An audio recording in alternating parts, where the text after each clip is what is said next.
Okay, good evening, guys. Before we start, as always, let's do a custom instant poll. Let's check everyone can hear the volume correctly. Go ahead and put this on your screens now. Let me know if you can hear this sound perfectly, too loud or too low. It's the usual setting, so it should be fine for everybody else. Just indicate 1, 2, or 3 on your screens. All right, that's perfect, guys. The majority of people are saying perfect. That's great. Thank you, guys. Okay, so what we're going to talk about tonight is an introduction to technical analysis. So very, very important that we understand the charts, what we're looking at, the information that's being produced by the markets that allow us to build up our opinions. And again, you have to look at charts as in a graphical representation of what everybody else in the market is doing and how they're pushing the market, how they're making the time prints actually look on the charts. And again, where the overall direction and trend of the market is going. Okay, so before I start, as always, I need to read the risk warning. Now, spread betting and CFD trading both carry a high level of risk to your capital, with a possibility of losing more than your initial investment. Now, these products are meant to be suitable for all investors and are only intended for people over the age of 18. Please ensure you're fully aware of the risks involved and, if necessary, seek independent financial advice. Okay, so what is technical analysis? Well, technical analysis tries to evaluate and predict future prices of anything that we trade, okay, using insights to make better decisions when we're trading. So when we're trading technically, we're always trying to detect trends, patterns, movement, all these different indicators that we all look at, okay? So things like the historical price, the volume, the money flow, and many others. So again, when we're talking about technical analysis, we're really talking about the charts we use, which should be, again, in my opinion, candlestick charts. I've been around a lot of traders. I've traded for a long, long time, and everybody and anybody always uses candlestick charts. It's just a good way of getting that first feel for the market. You know, the red candles, when they're big and they're solid, they tell us with the big bodies that there's a selling emphasis in the market. The big green bodies, when the market's, you know, in a very bullish stance moving upwards, we understand there's a buying momentum. So again, all we need to look at and understand from technical analysis is really it's a good way of filtering out emotion. Okay, and we're always going to go between points of support and points of resistance. The midpoint, the moving averages, all these things we hear about, that again is what we call fair value. So again, all these things we can build together and put into our charts. Remember, it doesn't really matter what product you trade. It will always move in one of 3 directions. It will move from the low end on the left-hand side to that high end on the right-hand side of your chart. Okay, that's a bullish and upward movement. It'll move from the high side on the left-hand side of your chart to the low side on the right. And that's a bearish, a selling movement. And then other ones we call a sideways movement. Okay, and that will move between 2 generally fixed points of support and resistance. So that's where we see our waves. Okay, where it goes up to points of resistance, comes down to levels of support, and moves between these 2 points. Okay, and that's about as basic as we can make the movement of any chart. So we're going to talk about today. We're going to talk about charts. What types of charts are available on InterTrader, how we read them, how we interpret them. Again, very, very important terms of what is support, what is resistance, what are these lines, what do they mean? And then obviously trend lines. Okay, trend lines are very much like support and resistance lines, but again, they're usually at a 45-degree angle going with a particular direction of the market. So again, all these things are meant to be an introduction to technical analysis, but once we understand the basics, again, we can then move on to my more complicated, more advanced charting webinars. So when we talk about technical analysis, we should really kind of establish, in trading terms, a bit of a common language. So we talk about security. We're talking about any type of trading instrument. So anything you trade in an instrument can be classed as security. So that's our equities, yeah, okay, which are individual shares. Our indexes, so again, like James, if you trade the FTSE, equities are things like Glaxo, BP that make up an index, which is the FTSE 100. Then we've got commodities, our golds, our oils. Then we've got bonds, government securities, or gilts. Okay, so when we're talking about a bear market, we're talking about there's more sellers than buyers in the market. So the market has a downward momentum. More people are pushing the price lower than people are buying it to give the market support. Then we talk about a bull market, we're talking that there's more buyers in the market. Okay, so there's more buyers in the market than sellers, so the market pushes upwards and there's aggressive buying. Then again, as a sideways, there's no real definitive trend. We're just moving on a sideways motion between 2 points. Then we talk about signals. Signal, again, is any kind of indicator that's given by our oscillators, be it our MACD, our RSI, or all the other studies we can overlay on our charts. Okay, so charts. Why do we use charts? Well, the simple reason is, as I said in the beginning of the presentation, everybody uses charts. It doesn't matter if you're, the head of the ECB, it doesn't matter if you're a fund trader, a hedge fund trader, if you're an individual trader like ourselves, everybody uses charts. It's just the most simple and the most dynamic way in which we can understand what the market forces are trying to tell us. Okay, so again, it's very important that we understand the fundamental side of trading as well. Again, you can watch me trade non-farm payroll, non-farm payroll tomorrow live at 1:30. I'll be trading again off the back of fundamental data, but again, we'll be using charts to understand where the market could, the market can move to. It will either move to the upside on the back of a good figure, or to the downside on the back of a bad figure. So again, this is how we plot charts. And financial charts are no different from the charts we used to look at, at school and college, etc. The x-axis will represent time, and the y-axis represents the current price and value. So it's no more complicated than that. So again, very, very simple example of a line chart. Now, a line chart doesn't tell us much apart from the overall direction and the highs and lows. So again, it's good for direction, it's good for knowing the extremities of the market. So again, this is the price description line, the line chart that we see. Okay, at the bottom we see the time scale. This is currently representing an hourly chart. So every hour, the market will show a point where it actually closes. The particular axis on the right hand side shows the price value. Again, we're looking at the UK 100, so the FTSE. So again, very, very simple. We've all seen these charts before. We should have all looked at them. Again, this particular is an old style chart, so it's not quite the same as Intraders' current charting software. But again, they're quite easy to use. We understand that it's time on the bottom, price on the right, and then we understand that when the market moves, as I've said, from the high side on the left-hand side to the low side on the right-hand side, as I said, that's a bearish movement. We're going lower in price. So more sellers come into the market than there are buyers. So we're talking about chart types. There's three main chart types that any one trader will use. We've got a line chart, which you've just seen, which just says the overall time frame, the overall direction of the market. We show the bar charts, which again can show us the combination of the above with the values of the open and the closes, and the candlesticks, which again is more graphical. It's got colors, and it gives us more information. And also with the candlesticks, you get the advantage of candlesticks forming in different patterns can actually tell us what the market's thinking or what the market might do. So again, I've done an advanced candlesticks webinar that's quite a bit more advanced than the webinar we're going to do today.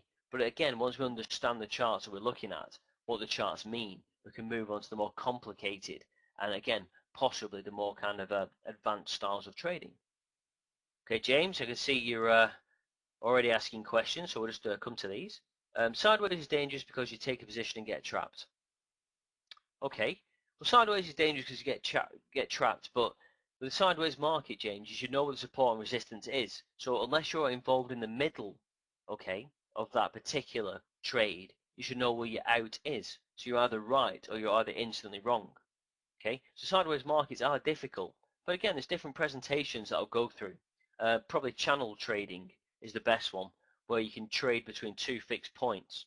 Yeah, so okay, if you get involved in the middle of a trade, of this sideways move, at least you know where the market could extend to or retrace to. So yes, you can get trapped in positions, but it doesn't mean you can't make money if you understand what a sideways movement is. So yes, James, I would say candlesticks are not the best indicator, they're the best way of looking at information from a charting perspective. Indicators such as RSI, MACD, moving averages can be overlaid. But yes, I would recommend that everybody looks at candlesticks because they give us the most information for the time frame we're looking at. But again, James, good questions, mate. Keep them coming. No, it's really important that you ask any questions and you put any opinions across because it could help other people. Again, I know all these things pretty much verbatim, so it's not always easy for me to understand what level you guys are at. But any questions you ask, there's no right or wrong answers here, so any questions you want will be greatly received. So appreciate that, James. Thanks as always. Okay, so we've got the line chart. So we understand from the line chart, we okay, we can't ask me too many questions too quickly, James, because we have to do the presentation as well. But we'll talk about spikes at the end, and I'm sure you're very keen to talk about what happened before the ECB rate. Okay, but any questions in between, we've got plenty of time at the end, guys, so let's just try and keep this presentation flowing. Okay, so we've got the line charts. So the line charts tell us the open, the close, the high, and the low. Okay, so it's pretty much fundamental to anything we do. We know well any particular time frame opens, the first price that's traded, the close, the last price that's traded, and in that time period, the highest price is the peak of that particular security during the time frame, and the lowest price traded is the lowest point traded. So again, all these things we can go off. Some people like to draw the trend lines and the charts from the open and close. Some people like to do it from the highest and lowest price traded. It's all entirely up to you. You're the trader. You interpret the charts however you want. Okay, I can't give you the right answer. Personally, I generally went off the highs and the lows because that shows me the level of where the market could be pushed to. It shows me the levels of the extremes of the market, where the open and the close are just an opportunity, to sometimes kind of manipulate charts to make them open within certain regions. But if a market moves very, very high and doesn't come back, okay, that tells you something. The market goes very, very high very quickly and does come back very quickly. That also tells me something. So again, it's all how you interpret the charts and again how you understand them. So bar charts kind of combine all the above values in a single view. And then again, candlesticks take that to another level because we use a shaped colored body. Again, something very, very graphical, very visual that we can work off. So this is a line chart. As we said, it shows us direction. We start on the high side, we sell, so profit taking, we sell back down lower, the market rallies back up, and then continues sideways and move down. That's all we can tell from this chart. We can't tell anything else. Okay, so the line represents the close of the UK 100 at 10:30. So again, it doesn't really tell us anything. It just tells us the overall direction of the market, and it's gone up, it's gone down, it's gone sideways. So when we roll our mouse over it, it'll tell us all these things we talked about: the high, the low, the open, the close. But again, we need to look at something like this. This is a bit more informative. So again, this is each bar represents a single unit of time, which is shown in the bottom right. This is just a 20-minute chart, or 50-minute chart, I'd say. So again, the top of the bar is the highest price traded during this time frame. So in that 15-minute period, the highest price is the top of the bar. That's the top price that was paid. Okay, conversely, the bottom of the bar is the lowest price paid, the cheapest price paid in that 15 minutes. Yeah, then these little spikes on the side. Okay, well, the top one will show us the opening price. It's always on the left. The bottom one on the right will always show us the closing price. So again, when you're drawing your trend lines in, sometimes you do them from the highs to the lows, or the opens or the closes. And also when you draw your angled trend lines in that we'll come to, the ones on the 45-degree angle, you try and touch as many points as you can. So again, the more points it touches, the stronger that point of resistance or support becomes within the market. And again, we should know as well that a smaller time frame, we're going to get more points touching because there's more of them. On a higher time frame, like your hourlies, your 2 hourlies or your dailies, you're going to get less points touching, but that means they're stronger. The more points that touch in a higher time frame mean the trend is stronger than that on the smaller time frame. Okay, so when we talk about candlestick charts, we can instantly, hopefully, all see why it's a much more in your face. It's much more relevant of what's been happening in the market. When we see these big red candles, we understand that's sustained selling. When we see the big green candles, that's sustained buying. When we see an example of probably the first third of the graph, when we see the big green candle with the wick at the top, and then next to it we see a real thin body and a little tiny red, a big long wick and a little tiny red body in the middle. That shows market indecision. If there's no color, no solid color on that particular candle, that shows absolute indecision. We've hit high, we've hit low, and we've found no value. We've found no sustained buying. The bigger the body, the more solid it is. That means prices have traded every time within that body. When they spike up on the wick and we just see a big long wick, that means the market's moved very, very quickly and traded very few individual prices between, where we see the wick start and finish. So again, it allows us to build up very, very quickly an opinion what's happening in the market. So again, we see this as a bearish market. We start high on the left-hand side, we finish low on the right-hand side. Okay, so that tells me that's a selling market.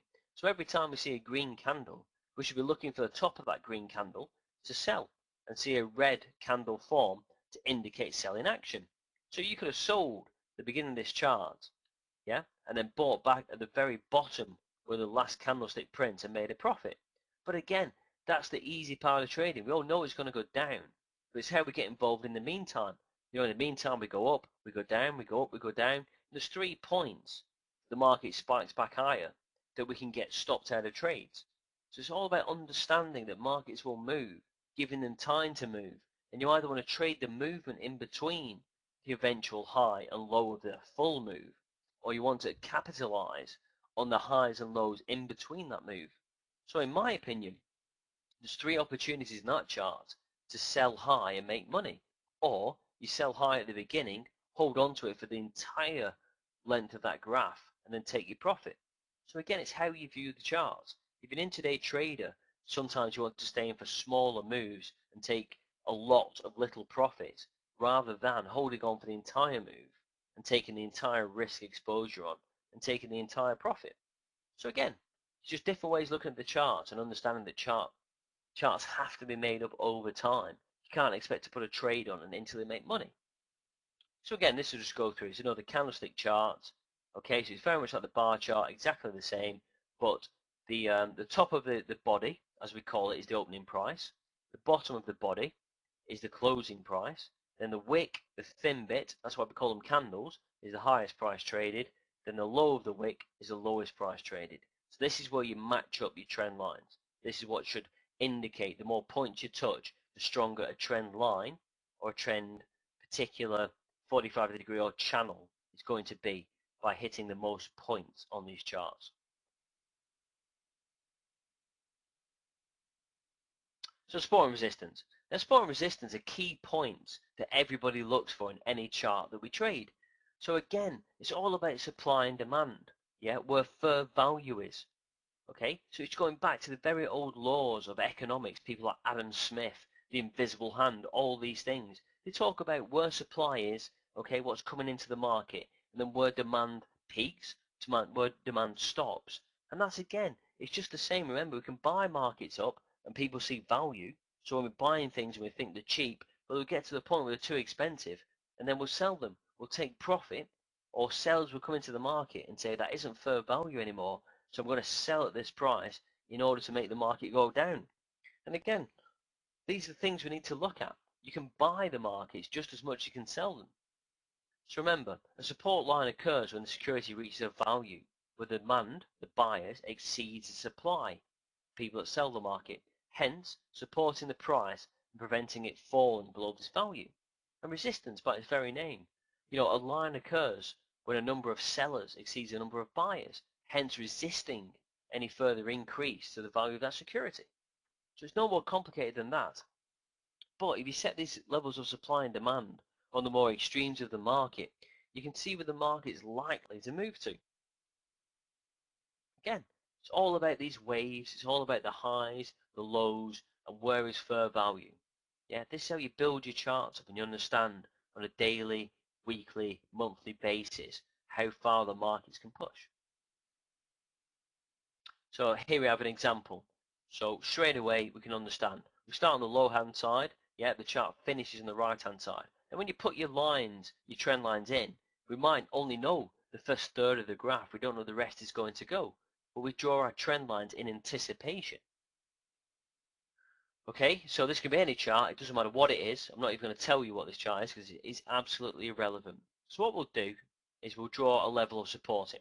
So, okay, it isn't perfect, but as we see in the first part of the chart, we hit a level of support here, here, here, and here. So we could draw the trend line there because it's been hit twice or maybe 3 times. Okay, so then it's all about perhaps, try and remember the rest of the graph doesn't exist.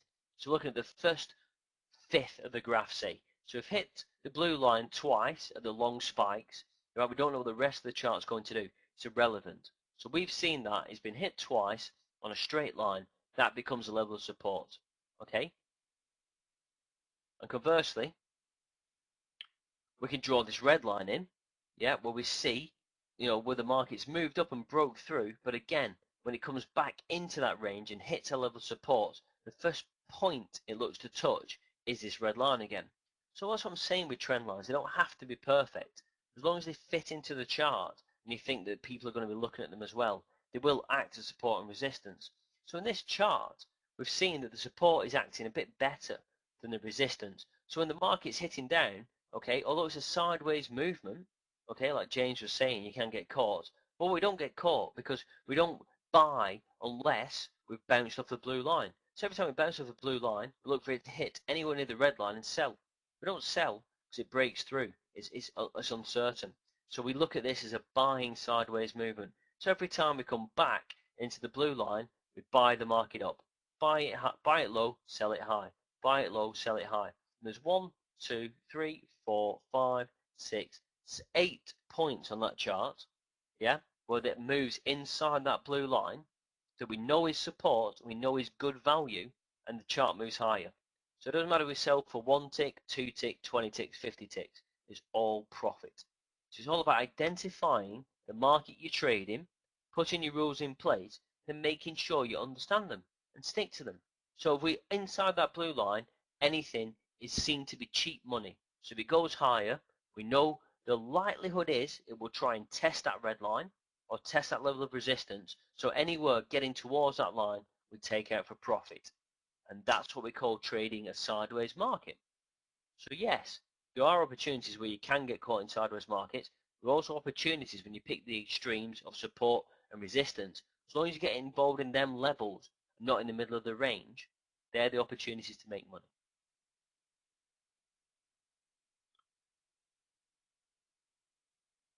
So can support equal resistance? Okay, so when you draw your trend lines in and they've been hitting, yeah, and bouncing off, that means they are support lines or resistance lines. So we know that at some point in time that these levels of support and resistance, the momentum will build up and break through. Yeah, that's what we call breakout trades. Now, obviously the markets are volatile at the minute, and we see there's a lot of breakout trading happening. Doesn't mean it'll happen all the time. Yeah, consolidated sideways range trading is low volume, low activity. Breakout trading is high volume, high volatility trading, and therefore the markets break out. So again, I'll show you a very, very simple example. These are AT&T share prices. It's irrelevant what it is. It doesn't matter. Okay, so we look low side on the left side, bit of a sideways market. So we draw a blue line and a red line in. Okay, so we're moving between these 2 points. Okay, so we see that our red line of resistance is stronger at this point. Okay, so we see 1, 2, 3 points. Okay, towards the first half of the graph where the market tries to hit this line and go through and doesn't. Okay, so we can see the momentum is building on the high side, right? So when we see a break through the low side, they're a little bit more extended. Okay, so the market is trying to break lower, couldn't. Okay, so the market could have moved lower, it's come back within the blue line. So that's telling us there aren't that many sellers. So when we find out there aren't that many sellers at the beginning of these 2 trend lines, that tells us when we do break out on the high side, there's probably going to be more people anxious and ready to push the market higher. So the market moves higher, comes down, support, support, support. It tries to push higher, but it doesn't. It comes back to support. We only get into the midpoint. We're not even touching the red line. Then we do touch the red line, go slightly through, but then straight back, an aggressive sell down. Go straight back to our blue line, and then when we do finally reach the end of the red line, the market has so much momentum build up. When it does break through, we don't even look back. The market goes much, much higher. And again, this can be down to fundamental information. It could be that AT&T have had a rumored buyout. They've had record sales, record dividends. And again, that breaks out of this sideways trend we've had. New information is coming to the market and the market spikes heavily up. But as we see, which is really interesting, that when the sellers do come into the market and we've seen this big uptrend, the first point of this green bar that comes down, the first point we look to test is the old red line, the old level of resistance. Okay, so that's what means resistance becomes support. It's still a point of interest, a point of attraction in the market. So just because that level's been broken doesn't mean it won't be the first point tested once it comes back down. So again, very important we keep our trend lines in and understand why we're looking at them. Okay, James, you're saying based on the end of the chart line, you'd expect it to go down. Okay, but it didn't. And like I said, it could be down to some new information in the market. It could be down to some fundamental information, and it went up. So, you know, the chart's just telling us what the chart is telling us. That's our job as traders, you know, in our own way to be our own analysts.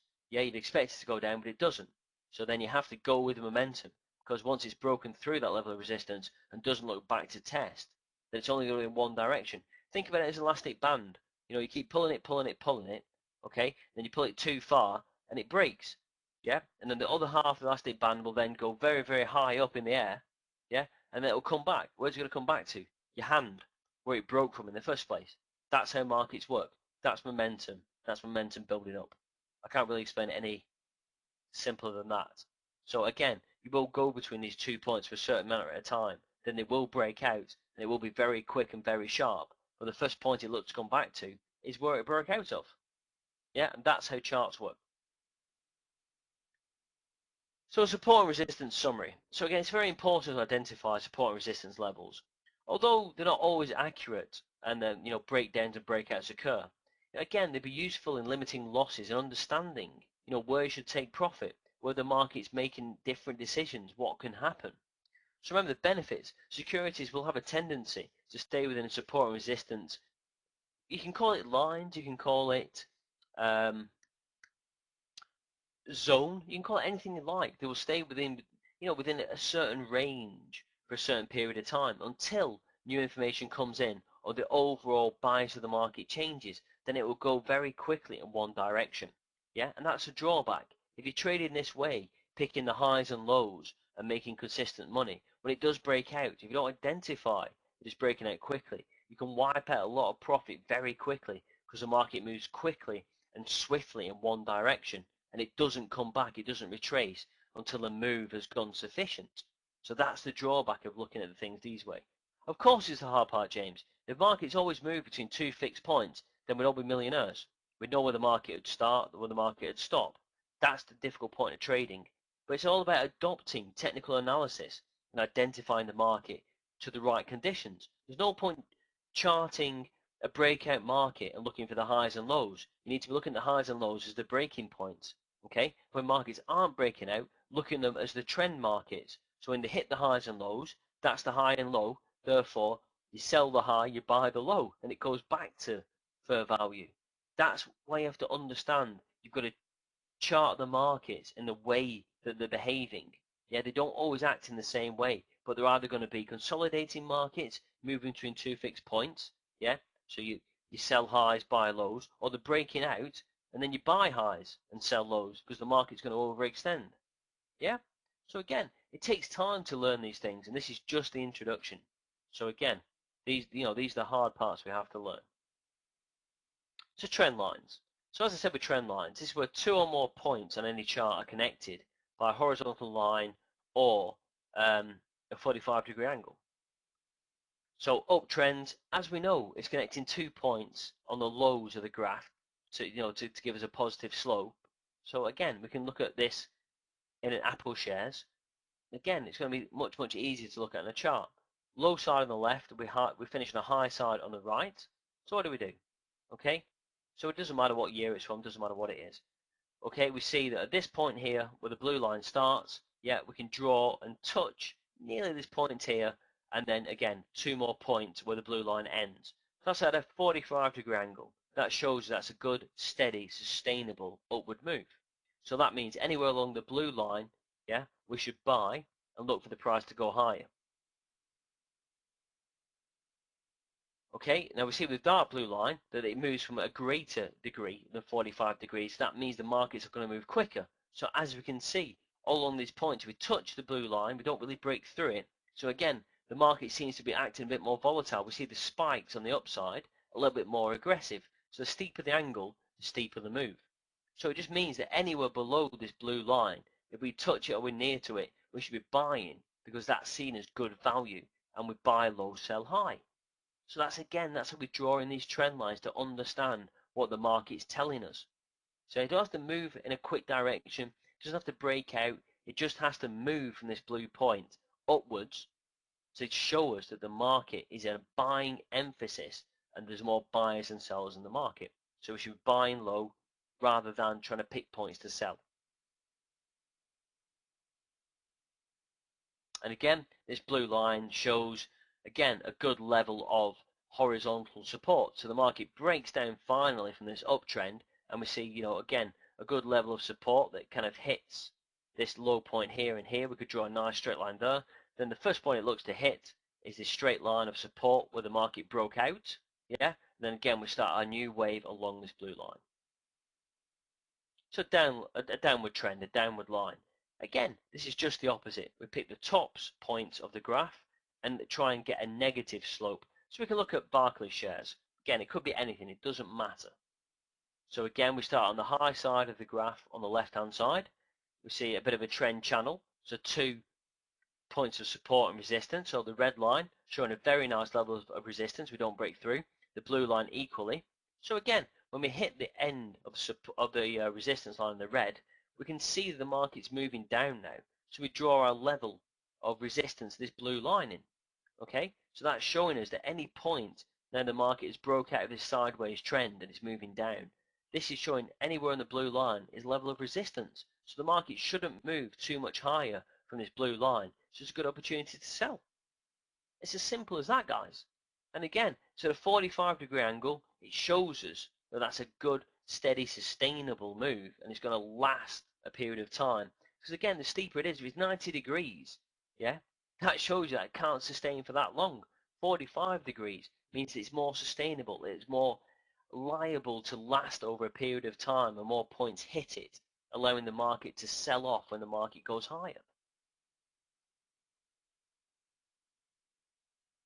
So the important things to note when using trend lines, you've got to set the time scale. Okay, so trend lines appear clearer when using a sensible scale. So again, you've got to put that in time scales. I would say that you have to look at 15-minute or half an hour charts to pick out your trend lines. Okay, then look for them trend lines to hold within them time periods. Again, as I said in the beginning of the presentation, the longer the time frame and the more points that touch, the stronger the trend is. The lower the time frame, like if you're looking off minute charts, the more signals you're going to get and the less valid they are. So again, it's all about validating that once you've hit 2 or more points on a particular time frame, it's understanding if that's a viable trend that's going with the overall market trend, it's going with the sentiment of the market, and then in fact, if you follow this trend, people will be doing the same kind of trades you are. Okay, when do you decide the breakout, James? Well, again, that's when momentum builds up. If you're looking at a minute chart, how many minutes do you have to look up, okay, before you can see support or resistance building up? You're going to see 2 minute things on 1 minute, okay? You're going to see a candle every 1 minute, whereas I look at 30 minutes. So in 30 minutes, I see 1 candle, whereas you'll see 30. Now, what does 30 tell you that 1 doesn't, okay? It tells you much more. It doesn't tell you anything of value. If you're looking to make 1 or 2 ticks, okay, of every chart, of every move, then yeah, use your minutes. If you want to build up where a market could go from point A to point B, minutes are wrong. You have to be looking at a minimum of a 15-minute chart to understand where a chart could go. So if you look at a 15-minute chart, then look at an hourly, look at the hourly, then look at the 15-minute chart. 15-minute chart will give you 4 candles to give you 1 direction of where the market could go. Yeah? Then the hourly chart will tell you in hours where the market is going. Yeah, a minute chart, day trading. Just because you're day trading, James, doesn't mean you have to be in and out the markets every second. Intraday trading, day trading. Yeah, you can stay in a trade for, a minute, an hour, a day. That's day trading. Yeah, if, you're on a spread betting platform. You're not good enough, okay? And I'm being honest. Yeah, and you're not on a quick enough access to market to trade off a minute chart. You get too many signals, you'll be in and out of the markets, you'll be over trading, you won't get clear signals, and you will lose your money. So you have to be using more than a minute chart, right? I traded directly for the markets, okay? I was a market maker. I made the market, right? And even I didn't look at minute charts, right? Take my advice. That's why I teach. I've been doing this for 10 years. That's why I write for FX Street. I live trade. Look at 15 minutes, yeah, for your entry and exit points. Let 15-minute charts build up, yeah, into your hourlies, yeah. Take 4 candlesticks for your 15 minutes, and then transpose that onto your hourly and see what it's telling you. Don't use minutes. You will not make any money. Okay, so summary. Trend lines are a useful tool when used in the right way. Again, as I keep saying to you, you have to adopt the right style of trading, the right style of overlaying your trend lines to the right kind of market conditions. Because if markets are breaking out, there's no point picking highs and lows because they won't hold. If markets are trending between 2 points, don't look for them to break out and buy at the high or the low of the range because they'll come back to fair value. So it's all about drawing in what's important to you, what's relevant to you, and adapting it to the right market conditions. Okay. All right, guys. Well, that's an introduction to technical analysis. Okay, so I've just finished all my new materials. So we've got advanced candlesticks, Bollinger Bands, Elliott Wave, all these different things that are quite interesting. We should understand charts. We should understand reading charts and how basic they are. But then again, it's about not making charts too complicated and giving you too many signals. As James just rightly said and pointed out, if you're looking at minute charts, how can you possibly get signals to buy and sell every minute? It's just not feasible.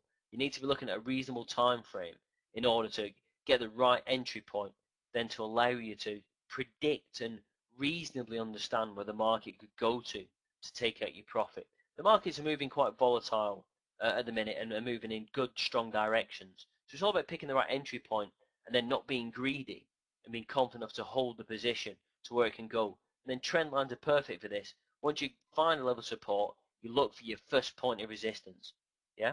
When you find a level of resistance, the market moves down, look for your first level of support. If it breaks through, go in the direction. Okay, Cliff, is there a different analysis indicator for a rising, sideways, or falling trade? We'll just go with the overall trend, Cliff, okay? So again, if it's low on the left-hand side, going high on the right-hand side, look for a 45-degree angle trend line. That will tell you it's upwards. If it's sideways, you should see at least two definitive highs. We can draw a straight line, or 2 definitive low points where the market's hitting a low side. That's a sideways. And a falling trade, as we've said, it's from the high side on the left to a low side on the right, and it should be the bottom. You should be able to draw a nice 45-degree line that hits at least 2 points. And that's how you tell what the indicator is. There's other indicators like MACD, is strength, RSI, relative strength index, it can tell you when markets are overbought or oversold. But generally, your trend line is the best way to tell you what direction the market's moving in. But yeah, great question, Cliff. Thanks for that. Okay, guys, anything else? Anything you'd like to ask? Again, if you want to see me put all these things into practice, join me at 1:30 tomorrow. I'll be trading non-farm payrolls. So everything I teach, I put into practice. I've done 16 live trades and I'm up over £10,000. So it's no coincidence. I'm doing what I do and I'm teaching the things that I teach. It's from personal experience of my own money. Again, I only tell you things I think are relevant, and I only back things up with live trading. I'm not one of these signal providers. I'm not some pretend guru. I'm a real trader. I'm the real deal. I'm it. And again, I write for FX Street. I've just been signed up by FX Pros. I know what I'm talking about. And again, I just try and give you guys the benefit of all the things that have taken me a lot of pain, a lot of heartache and money to learn, to kind of to cut these things out and to try and give it to you, trying to give you my benefit of my experience in as clear and simple terms as I can in order to help you. Again, hopefully, I enjoy that you guys ask the questions and get involved. So the more I can help you, the better it is for me, to be honest, guys.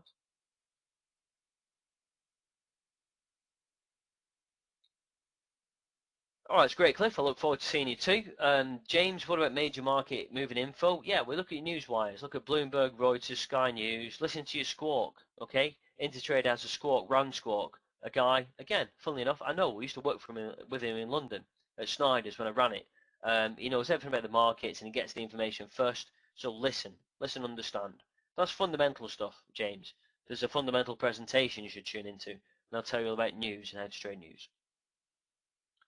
Right, guys, well, if you've not got my email address, I will put my email address, as always, up. Please feel free to contact me, get in touch, ask me any questions. I can't always reply instantly, as you know, but I will certainly get back to you. Again, please join me at 1:30 tomorrow for the non-farm payrolls. We generally get between 80 and 110 people, so it should be good, should be interesting. We've had, the ECB rate cut, so the markets are pretty whippy, pretty volatile, so it's all good. As always, guys, before anybody goes, I'll put the feedback form up. Again, I do these webinars for you guys. Please tell me how you found it. If you found it enjoyable, if it was what you expected, excellent, or it wasn't. Again, I really do appreciate any kind of the feedback you give me.